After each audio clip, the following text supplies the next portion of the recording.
It's another Annie's Moroccan Afghan day. Today's going to be our next step in this process. It's going to be the fourth month, the fourth package I've received for this Afghan. And as usual, this is going to be an unboxing, a reveal, and a review for all of those who may be interested in maybe doing one of these kits yourself, or just simply living vicariously through me. It's all good. It's all perfect. So just to give you a heads up, I'm not sponsored by any of the kits that I do or any of the companies that put out these kits. I pay for the kits. I review the kits. It's strictly my opinion and my opinion alone, my observations. It's just how I feel, how the kit is, and I bring you along with me in order to share that information with you, in the hopes of just sharing the process or giving you an opportunity to make a more informed decision on whether this subscription box is a good fit for you. Hi, my name is Sig, and this is Essential Crochet, and you are always welcomed here. The only thing I ask is that you hit the subscribe button. Maybe hit a like now and again when you actually like a video, when it works for you, or when you're simply trying to let me know that this is more content you're interested in seeing, or continue to let me know that this is content you want to keep seeing. Now, with all that said, let's get started. So for this month, I received kit number 4. There's a total of 10 kits that you would receive in order to make the Moroccan tile Afghan, and I chose to make the Holiday Spice colorway Afghan. I don't think I've mentioned it before, but it is designed by Lena Skavagerson.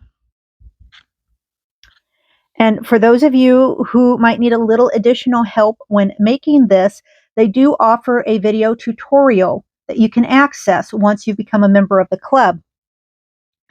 Personally, I don't watch those videos because I want to be able to understand what it is I'm doing. So if the wording is a little off or a little difficult for me to understand, I just work my way through it. It's part of the challenge for me. However, for many people who need a much more visual approach to making an Afghan like this, I do strongly recommend watching the video. Now, for those of you who are new, the skill level is advanced beginner or ambitious beginner level. In the kit, they tell me I am going to get medium worsted weight acrylic yarn. And the yarn they give us for an acrylic is not bad. Each skein is 50 grams. And for your 50 grams, you're going to get about 90 yards. In this particular kit, they're telling me I'm going to get 2 skeins of cream and 1 skein each of evergreen, cocoa, and sienna.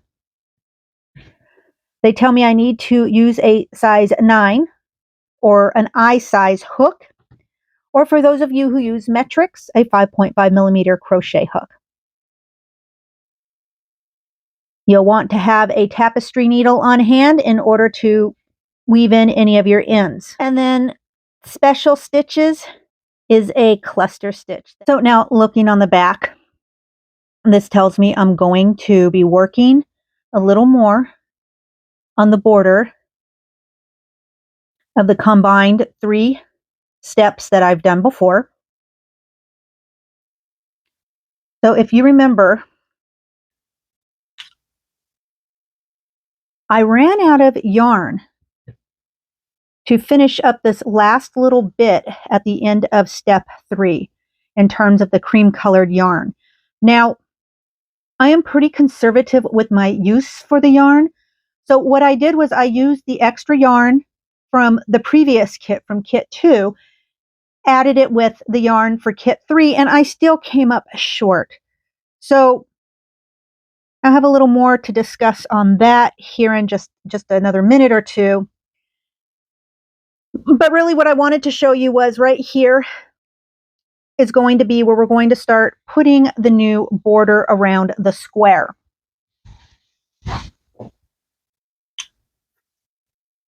So you can see where this evergreen color is and more cream color is around the last part of the Afghan that I'm actually working on thus far. Also, they're showing us that we're going to be making 4 squares. Now, these 4 tiles are something I'm sure I'm just going to set aside because clearly I have many more tiles to make.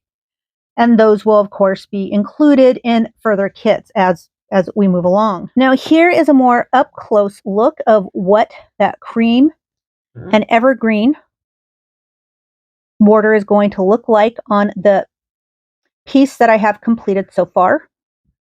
And this is a look on the tile or the square that I will be making 4 of. So I can see the evergreen. I can see I'm going to be pulling in some basil from what I have left over from my last kit. See the cocoa. And then also the sienna. Now I have both cocoa and sienna left over from my last kit, as you can see here. And then of course I have 2 new 50-gram skeins that were included in my kit. So from what I can tell, this should be more than plenty to cover my needs for this kit. Also, you can see that this is the evergreen that I have left over from my last kit. And then they give me a whole nother skein.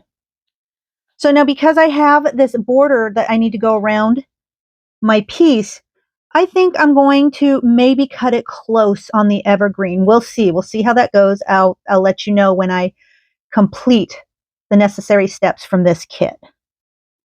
And then lastly, boy, I will be surprised if I have enough cream left over to complete the steps that I need to complete, because I only have a total of 100 grams of this cream left. I still have to finish up that little bit from the last month's kit.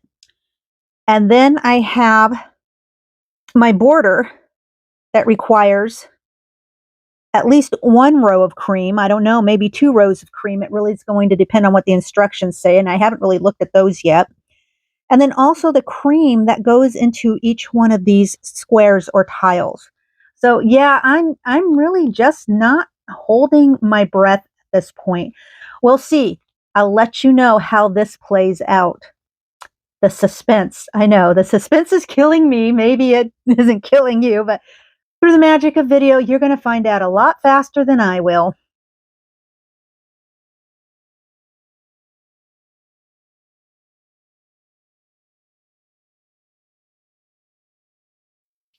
Well, it appears that ultimately I did have enough yarn.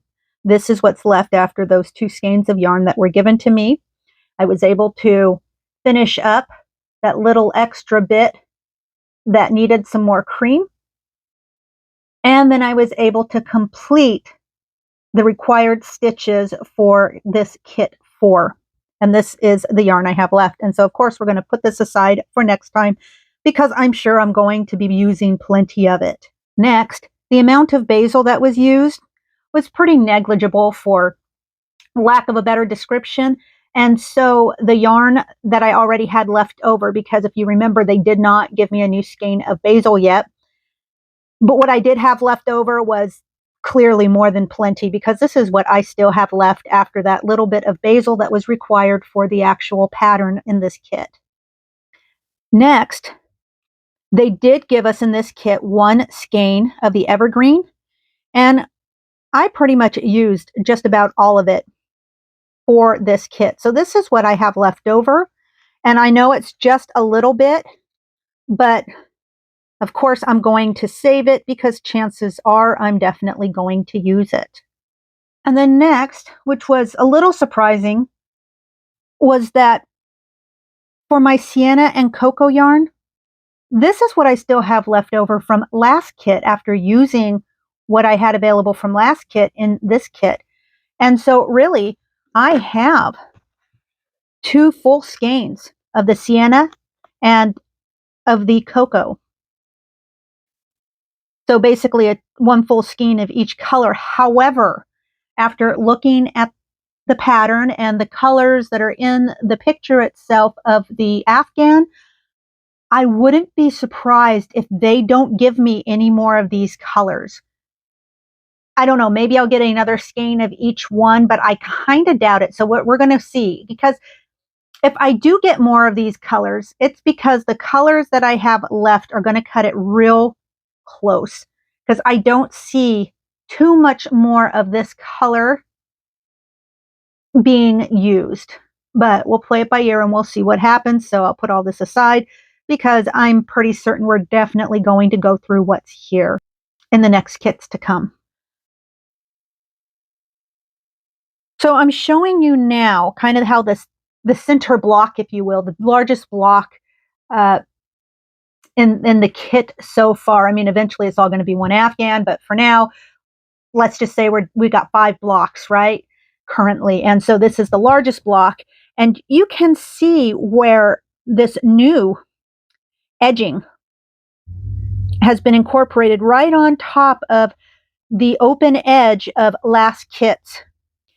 And how the cluster, so we have our series of clusters and then just our basic single crochet above the cluster, which is going to set us up for our smaller blocks when we get there in the next kit or two. Also, you can see how this cluster still just runs right across the edge of the pieces that we crocheted together in the last kit. So now I initially thought that maybe we would do a single crochet in the cream to tie this center block together, but apparently not. Apparently we just went and did this series of clusters right on that basically open edge of where the various different pieces come together. And I wasn't sure how I was going to like it, but after I finished doing that, I don't think it looks bad. I think it looks fine. I think it's appropriate. And once everything is put into place, unless you crochet yourself, people are just not even going to notice. It's all going to even itself out quite nicely. Next, I'm going to talk about the blocks. So this was the style of block that we made. And in the coming kits, the next series of these blocks that we're going to make, the centers are going to have a different design and they're going to be different colorways. However, the actual design itself on the outer edge of this block is going to remain consistent from one block to another, even when the colorways does change. So I like that. It's a pleasing element to my eye. Next, these blocks were done very much in a way where you're changing a lot of colors and you're even doing some mosaic style crochet. Now, I'm just going to say, right, whereas the previous section of this kit, the bordering, that I would totally call an advanced beginner border, right? Or an ambitious beginner border. These blocks, I would not call these even an advanced beginner blocks. I would say they are strongly intermediate level. Now, with that said, if you're ambitious and you take your time and you even watch the videos, you can get the hang of these stitches in no time and you're just going to go run with it. And again, the only other very important thing, as I've stressed before, is maintain your count. This piece, is just not that piece that you can get away with fudging on your counts. It's about the furthest thing from freeform as you are going to find. So make sure that you take the time to count and double count if you need to, because the alternative is a wonky Afghan at best and a completely disastrous, discouraging piece of crocheted yarn work that you're going to be very unhappy with. Now, with all that said, I have to say, I liked the stitches that they gave us this time. I like the challenge, if you will. I like the visual effect of the more complicated stitches. That's my personal thing. I'm still really excited to see how this Afghan finally turns out. I found the directions quite easy to follow. Now, when it came to more this mosaic style kind of stuff, I mean, really a lot of it, it's just very little bit of it. There's very little front row, or rather front post kinds of work in here. but it's easy to miss and it's easy to mess up on if you don't count your stitches.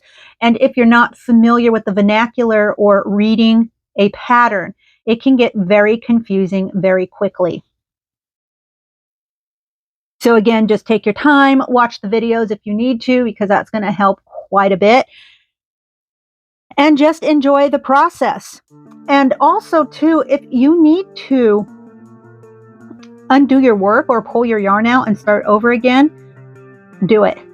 Just do it. One of the biggest but simplest pieces of advice I can ever give anybody is if you're working on a piece and you have to stop and frog it, as frustrating as that might be, a little while of the frogging and having to rework the piece is nothing compared to the life of the piece once it's finished and looking at it. And because you're certainly the one who made the piece, you're going to always see that mistake. And it bugs me, and my guess is that it'll probably bug most of you out there. So, just breathe, because as I said, we're getting into the squares, and the squares in this case, I'm simply going to say they are a solid intermediate. You have to finagle your yarns. You have to really pay attention to your counts. You've got 2, 3, maybe 4 different things going on at the same time, or at least within a few stitches of each other. So that can be a little overwhelming for some people. And so I just want you to know that it's well worth the effort and well worth your time in approaching that with this kit. All right. I just want to thank you for joining me for another Annie's Moroccan tile kit unboxing, reveal, and review. So stay safe. Continue to be your amazing crafty self. And I look forward to our time together next time. Bye-bye now.